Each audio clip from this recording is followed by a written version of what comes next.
Swear.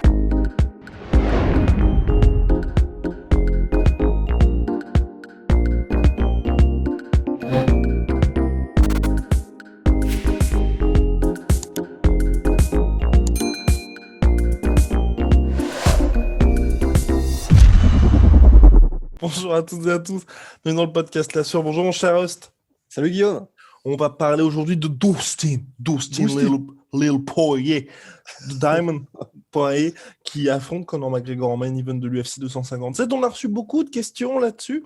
Et avant de s'intéresser bien évidemment au grappling, vous allez la voir. Oui, non, elle sort demain. Petit teasing, hashtag teasing. Demain, samedi, 15h, preview XXL, Conor McGregor versus Dustin Poirier. Mais là, on s'intéresse un petit peu au striking de Dustin Poirier. Sur Conor McGregor, on a déjà dit tellement de choses, donc forcément, c'est vrai que peut-être qu'on va faire une vidéo aussi dessus, mais pas aujourd'hui, voilà.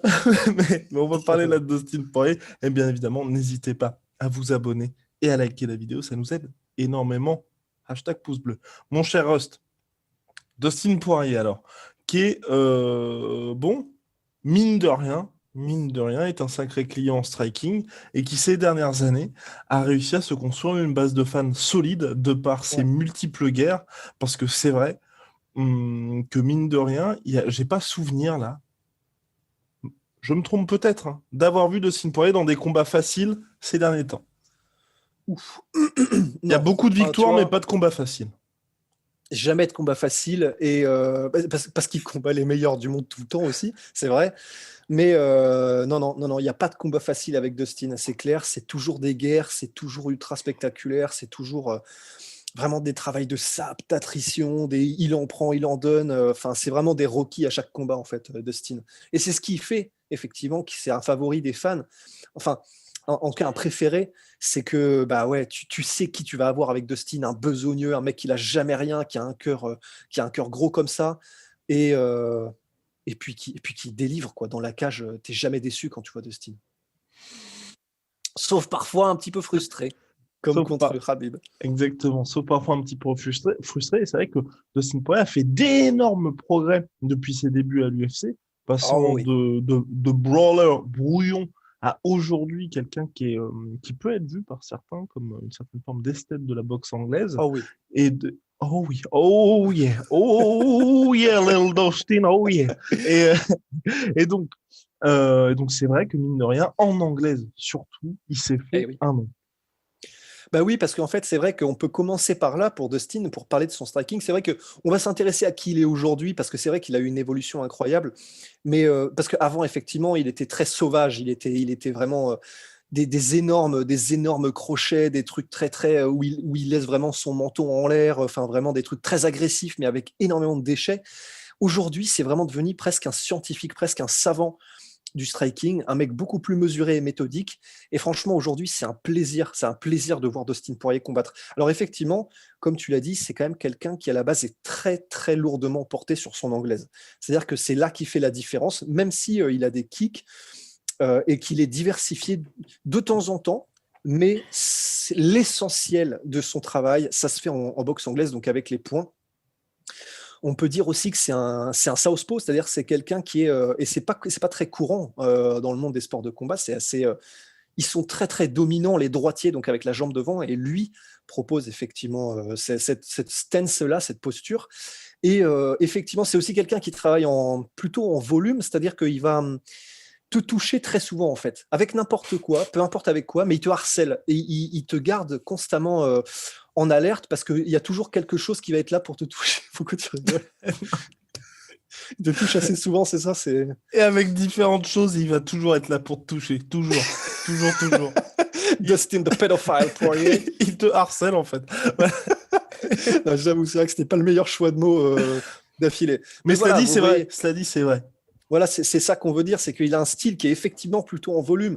Et c'est ça. Et comme il est généralement toujours en avançant, eh ben, c'est ce qui fait qu'il est compliqué à gérer. C'est que si tu n'as pas le moyen, l'explosivité, ou en tout cas la technique pour le mettre KO en un seul coup, ça va être très compliqué. Ça va être très, très, très compliqué. C'est-à-dire qu'à moins d'être un Conor, ou donc qui peut effectivement envoyer qui que ce soit sur un coup, ou un Khabib qui peut le mettre au sol. Et là, par contre, effectivement, quand tu es quelqu'un comme Khabib, parce qu'il est très bon au sol aussi, Dustin, mais bon, bah, c'est Khabib, c'est Khabib. Bah, si t'es pas un de ces deux profils, c'est extrêmement compliqué en fait contre Dustin parce qu'il t'emmène jusque dans les derniers rounds. C'est du dommage qui s'accumule. Et comme on vient de le dire, il est scientifique dans son approche, ce qui fait que déjà il a un très bon jab. On dit toujours que le jab, c'est un peu la base pour construire son striking. Ben, voilà, c'est-à-dire qu'il y a quelque chose qui ne ment pas, c'est que Dustin a un excellent jab. Il est capable de le doubler, de le tripler pour construire ses combinaisons. Il est capable de l'utiliser en interception, pour choquer, pour mesurer la distance, de le faire comment dire, en déplacement latéraux pour trouver de nouveaux angles et tout. Honnêtement, donc son jab est sublime. Et puis, sa boxe anglaise, c'est-à-dire que il peut travailler à toutes les distances. Il est bon à distance presque de kick parce qu'il a des très bons directs. Il est encore meilleur quand il est dans un mouchoir de poche parce que ses combinaisons avec les crochets et les uppercuts avec des déplacements latéraux en évitant tes contres parce que, comment dire, il te sent venir parce qu'il est très bon pour comprendre ton rythme quand tu décides de le combattre comme ça, c'est-à-dire d'essayer de lui répondre en volume ou d'essayer de travailler un peu comme lui. Et, euh, et il est en plus, comment dire, même en défense, il est quand même bon. Alors évidemment, c'est pas forcément là où il brille, mais il est quand Mhm. même très bon. C'est-à-dire que comme c'est pas quelqu'un qui est explosif, Dustin Poirier, c'est quelqu'un qui a été obligé. Et encore, même quand il était jeune dans sa carrière, il n'était pas forcément explosif. C'est juste il te swarmait en fait. Il envahissait ton espace. Mais le fait qu'il n'ait pas cette espèce d'explosivité qui fait qu'un peu à la Tyron Woodley ou à la Conor, il est capable, c'est en un clin d'œil, de couvrir la distance et de mettre un KO punch avec précision et timing, bah, du coup, ça fait que c'est comme ça qu'il a développé ce style en volume, mais volume dans le sens qu'il fait quand même mal sur chaque coup. C'est ça Mhm. qui est assez impressionnant. Mais c'est aussi ce qui fait qu'en défense, bah, il n'est pas nécessairement capable de s'évader rapidement et avec écran de fumée. Et c'est ce qui fait qu'en plus, comme il a tendance, quand il défend sur des attaques, à reculer en ligne droite et avec une défense finalement relativement prévisible, soit c'est sa garde très très haute, soit il prend les coups en fait. Ouais. Ben, c'est ce qui fait que comme il ne peut pas s'évader extrêmement rapidement, il se fait beaucoup toucher. Il se fait beaucoup toucher et même en fait, même lorsqu'il est dans la Ce qui n'est pas poche, vraiment un problème pour lui jusqu'à maintenant, ce qui est assez étrange quand même. d'autant plus depuis qu'il est monté en lightweight, parce Ouais. que depuis qu'il n'a pas ce weight cut monstrueux, ben, on a l'impression effectivement qu'il encaisse un peu mieux, que les guerres, il les encaisse sans trop de mal, même s'il prend des knockdowns et tout ça. Mais ce qui est pas rassurant, en fait, c'est pour ça, moi, j'ai un petit peu de mal, mine de rien, avec Dustin. Enfin, je trouve que c'est très plaisant à voir tous ces combats, mais tu te dis, enfin, Ouais. à quel moment, à partir de quel combat, est-ce qu'on va commencer à se dire, ah oui, mais en fait là, tu t'es pris trop de coups. Parce que c'est vrai que pour l'instant, les Et gens oui. n'en parlent pas dans les combats, dans les previews, de dire, bah, ce combat contre Dan Hooker, ce combat contre McGregor, ce combat-là. Enfin, le combat suivant, on va peut-être commencer à le voir payer le prix un peu de toutes ces guerres et le fait que la plupart du temps, ils se disent, je bloque mes coups avec ma tête, en fait. Donc, mais Bah oui, à un moment donné, ça va c'est quand sûr. même lui coûter cher, je pense, tout ça. Bah, c'est sûr et certain parce que personne n'y échappe. C'est Ouais. un peu comme la clope. T'en as qui sont capables de développer un cancer un peu plus tard ou plus tôt. T'en as qui peuvent même jusqu'à très tard dans leur vie fumer sans trop de problèmes. Mais ce qui est sûr, c'est que c'est inévitable que ça cause quelque chose. Et ben, pour les coups à la tête, c'est pareil. C'est-à-dire qu'on fonctionne à crédit. Et il n'y a personne qui est capable. Alors là, il y a peut-être Mark Hunt qui a encore un menton, mais après, il est samoan. C'est pas vraiment la même race d'humains, en fait.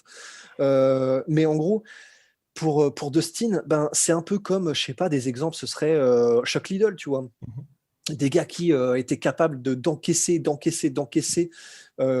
pendant une grande partie de leur carrière. Et puis à un moment donné, en fait, le corps dit stop, la tête, le crâne, comment dire, le cerveau dit stop.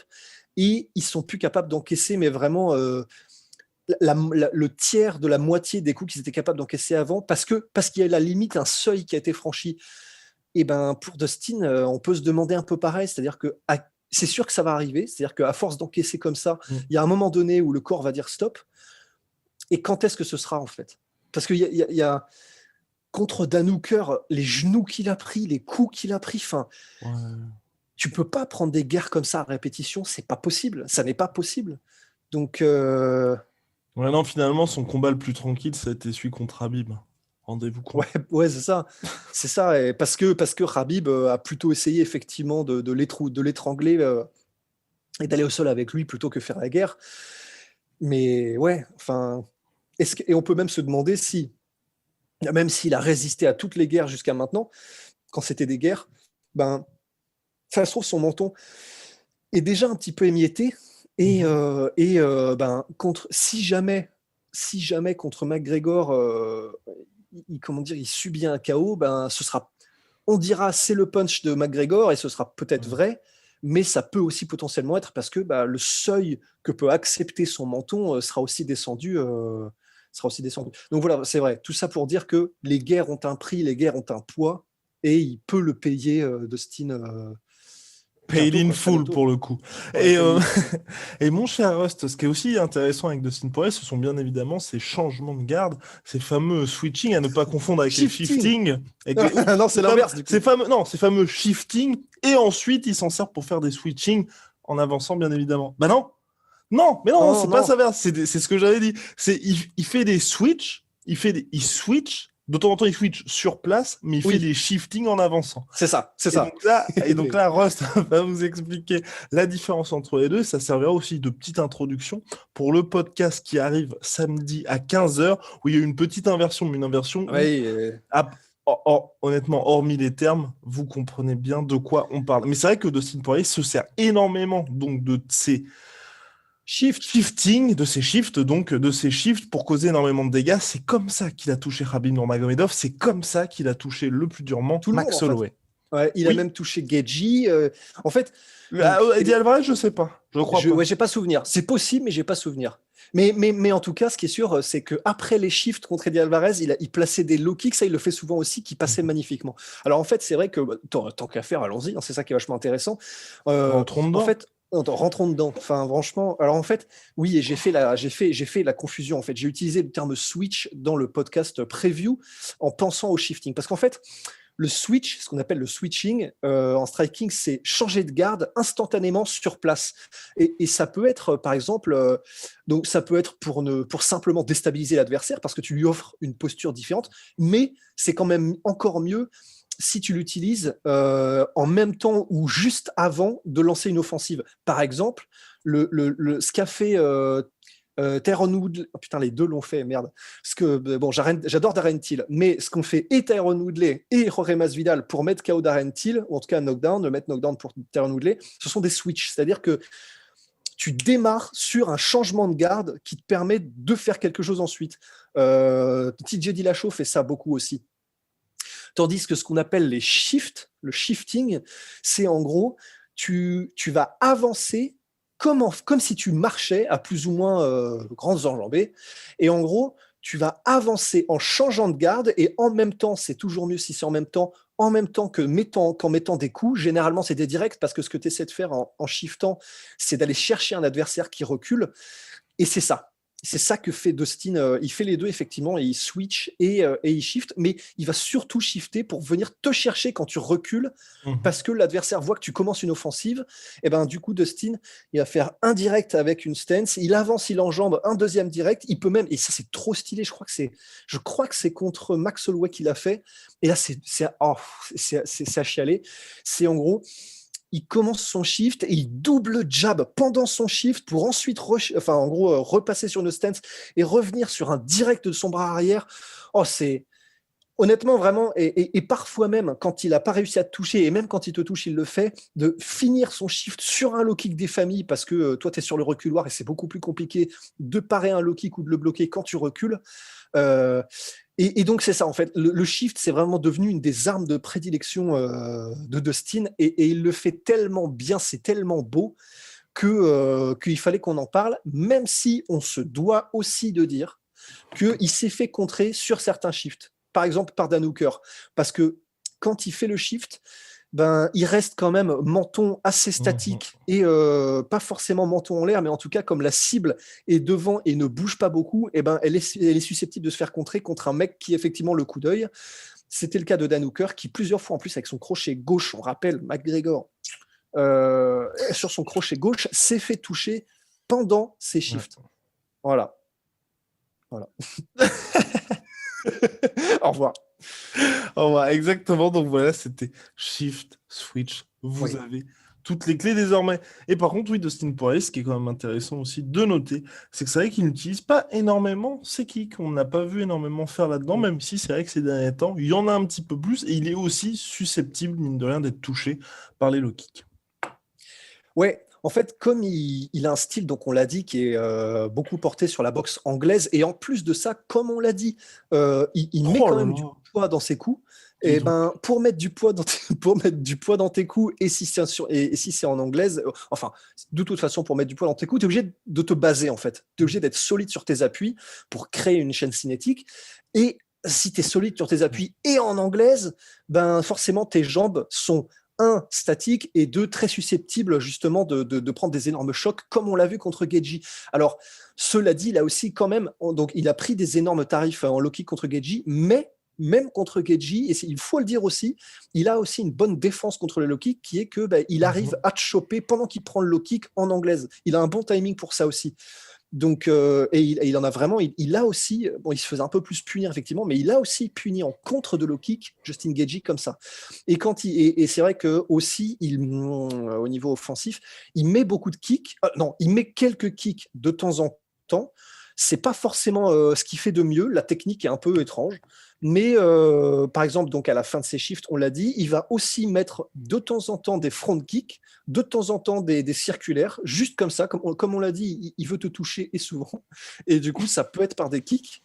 En revanche, c'est vrai que les low kicks comme ça à nu ou des low kicks pendant les combinaisons, c'est pas forcément très souvent. Il met de temps en temps des genoux pendant ses combinaisons parce qu'elles sont très longues. C'est vrai qu'on l'a peut-être pas mentionné, mais c'est aussi un des trucs qui est assez incroyable avec Dustin, c'est qu'il est capable, c'est un des rares qui est capable, donc oui, il travaille en volume, mais il est capable aussi dans une même combinaison, parce que tu peux travailler en volume, mais sur 1 ou 2 coups, mais seulement tu harcèles. Et lui, il est aussi capable, lorsqu'il est particulièrement en garde rapprochée, de mettre des combinaisons de coups à genre mais 5 ou 6 coups. Et il y a même des moments, genre contre Max Holloway, c'était sublime, où il faisait des combinaisons de 3-4 coups en anglaise. Après, il vient te chercher en clinch, en double plum derrière la tête pour mettre 2 genoux. Et ensuite, il repart en anglaise avec un peu de dirty boxing. Franchement, il est ultra créatif. On l'a vu aussi avec Dan Hooker, tu sais, avec les hammer fist comme magnifique. Ça. Extraordinaire. Mais voilà, c'est somptueux, c'est magnifique, c'est scientifique et c'est Dustin. Donc voilà, et puis aussi, mine de rien, c'est vrai qu'il se fait beaucoup toucher en leg kick, mais jusqu'à maintenant, ça n'a jamais vraiment posé problème parce que là encore, le mec est ultra solide tout simplement, et donc c'est finalement contre Gaethje, c'était chaud. Gaethje, même Dan Hooker, à la fin, il était, c'est juste après les combats qu'il se met à craquer véritablement, mais bon, comme le combat est terminé, voilà.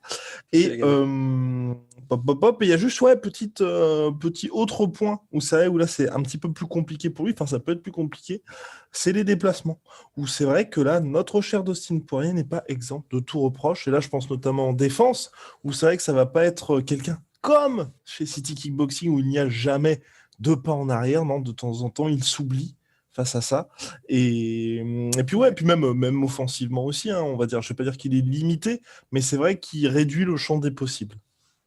C'est vrai, même si quand même offensivement, je trouve qu'il est bien meilleur. Parce qu'en fait, offensivement, comme on l'a dit tout à l'heure, il est vraiment capable. Genre, il est capable de tout faire. C'est-à-dire que pendant des combinaisons, il est capable de pivoter pour trouver de nouveaux angles. Il est capable il a développé un espèce de. Une fois qu'il a trouvé sa distance, maintenant, il est devenu très bon à des mouvements de busque ou des tout petits retraits de la jambe pour éviter ton contre et revenir ensuite pour placer ses combinaisons. Donc, il a quand même une bonne gestion des distances, mais c'est vrai qu'en fait, ce qu'on veut dire, c'est que en défense particulièrement, donc quand il subit un assaut, il recule en ligne droite généralement et avec sa garde haute, ce qui fait qu'il s'est fait plusieurs fois choper, par exemple par Dan Hooker au corps, et même de toute façon, c'est-à-dire que sa garde haute, elle est même pas complètement imperméable, donc il se fait aussi choper même quand il a sa garde haute. Alors oui, il se déplace latéralement de temps en temps, quand, par exemple pour éviter de se faire cadrer, on l'a vu contre Justin Gaethje, mais c'est vraiment ça va jamais ensemble. C'est soit il se déplace latéralement en faisant des petites feintes, des petits mouvements, des petits pas chassés latéraux pour éviter de se faire cadrer. Mais ça, il va pas le faire effectivement quand il doit battre en retraite. Quand il bat en retraite et parce qu'il subit un assaut, c'est toujours quasiment en ligne droite. Et en plus, c'est en ligne droite et il n'est pas pressé. C'est-à-dire qu'il est confortable dans le chaos quand il subit, mais il est confortable parce qu'il sait qu'il peut encaisser, parce qu'il sait qu'il peut rendre aussi. Parce qu'en gros, comme il est très très calme et mesuré et qu'il te perd jamais de vue, contre Dan Hooker, c'est ce qui fait qu'il encaisse énormément, mais comme il continue de te regarder et d'être ultra focus, il peut remettre des contres aussi pendant la tempête. Mais effectivement, c'est ce qui fait qu'il est quand même très vulnérable et qu'il se fait très souvent toucher, quoi. That's it. That's the tweet. Bon, merci beaucoup, mon cher Rust. On a couvert un petit peu le striking de notre cher Dustin Poirier. Rendez-vous ce samedi, 15h, pour la preview Conor McGregor-Dustin Poirier. On espère qu'elle sera complète. Si on a oublié 2-3 petites choses, n'hésitez pas. On a sûrement oublié des trucs. Exactement. Mais à nous le spécifier en commentaire. Big shout out à My Sweet Protein. Moins 38% sur tous mes protéines avec le code la sueur. Moins 10% sur tout Venom avec le code la sueur. Et puis voilà, très vite pour de nouvelles aventures. À très vite.